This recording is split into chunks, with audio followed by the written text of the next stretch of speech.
तत्रैकस्थं जगत्कृत्स्नं प्रविभक्तमनेकधा अपश्यद्देव देवस्य शरीरे पांडवस्तदा। नमस्कार मित्रों, ये जो श्लोक है भगवद गीता के 11वें अध्याय का 13वां श्लोक है, जिसे हम आज गहराई से समझेंगे। तो आइए सबसे पहले इसके अर्थ को समझते हैं। तो जो श्लोक है वो कहता है, तत्रैकस्थं जगत्कृत्स्नं, अर्थात वहाँ एकत्रित जगत सारा, प्रविभक्तम अनेकधा, अर्थात अनेक विशेषताओं को धारण किए, अपश्यत देव देवस्य, अर्थात देखा देवों के देव के, शरीरे पांडवस्तदा, अर्थात शरीर में पांडव ने तब।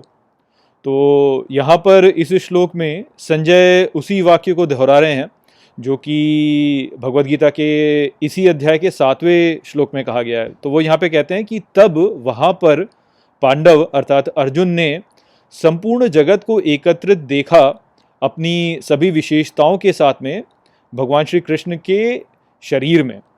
तो ये जो विचार है यह पुनः दोहराया जा रहा है यहाँ पे। इसी विचार को 7वें श्लोक में भी कहा गया था, जो कि ये दर्शाता है कि ये विचार कितना महत्वपूर्ण है। तो यहाँ पर जो बोला गया और 7वें श्लोक में भी जो बोला गया वो यही है कि हमें इस संपूर्ण जगत को श्री कृष्ण के शरीर में मानना चाहिए। तो ये जो विचार है ये वास्तव में हिंदू विचारधारा का एक मूल विचार है कि हम इस जगत को अपने आप में ही दिव्य मानते हैं। आपको बहुत से ऐसे संप्रदाय मिल जाएंगे, ऐसी परंपराएं मिल जाएंगी जो कि ये मानती हैं कि जो परम दिव्य है वह तो कहीं और है, और उसने ये जो संसार है ये केवल हमारे लिए बनाया है ताकि हम अपने जो हमने ओरिजिनल सिन किया हुआ है उसके लिए हम प्रायश्चित कर सकें।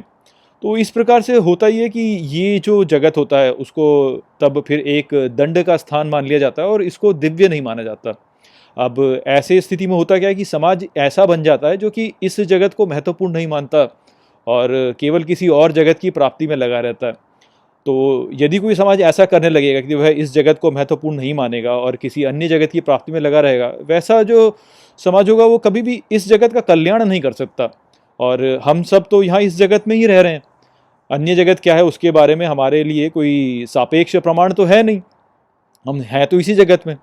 तो इस जगत का कल्याण करना तो हमारे लिए महत्वपूर्ण है क्योंकि हम इसी जगत में हैं। तो ये समस्या उत्पन्न होती है जब इस जगत को जो है आप दिव्य नहीं मानते, और इसीलिए जो है इस बात पर बल दिया जा रहा है यहाँ पर, पुनः इसको कहा गया है यहाँ पे कि हमें इस जगत को ही दिव्य मानना चाहिए। इस जगत में दिव्य यज्ञ चल रहा है, ये जो दिव्य यज्ञ है इसके द्वारा सभी भूत यहाँ पर जो है वह प्रगति कर रहे हैं, ईश्वर की ओर बढ़ रहे हैं। और ईश्वर की ओर बढ़ने के लिए ये जगत जो है इसका निर्माण परम दिव्य ने किया है, और परम दिव्य वास्तव में प्रत्येक इकाई में अपने आप को स्थापित करके वह इस संपूर्ण जगत को स्थापित करता है। तो यहाँ पर प्रत्येक इकाई जो उपस्थित है वह किसी न किसी रूप से दिव्य है, क्योंकि वह किसी न किसी रूप से इस दिव्य यज्ञ को आगे बढ़ाने में अपना एक योगदान दे रही है।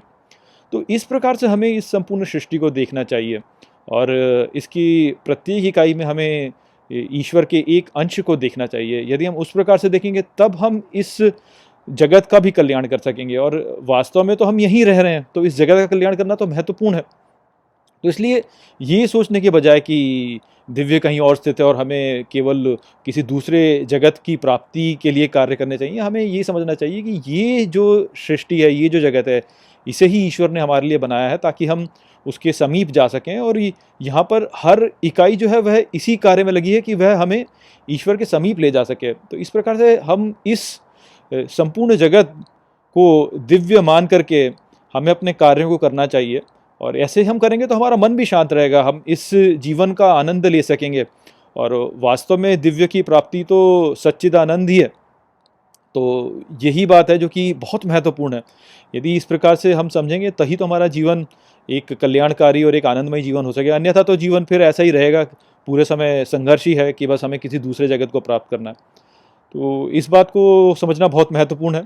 इस श्लोक में इसी विचार को पुनः दोहराया गया ताकि आप के लिए ये जो बात है कंठस्थ हो जाए। आशा करता हूँ कि मैंने इस श्लोक को आपको अच्छे से समझा दिया होगा। चलिए इसी के साथ इस वीडियो को हम यहीं पर समाप्त करते हैं। नमस्ते।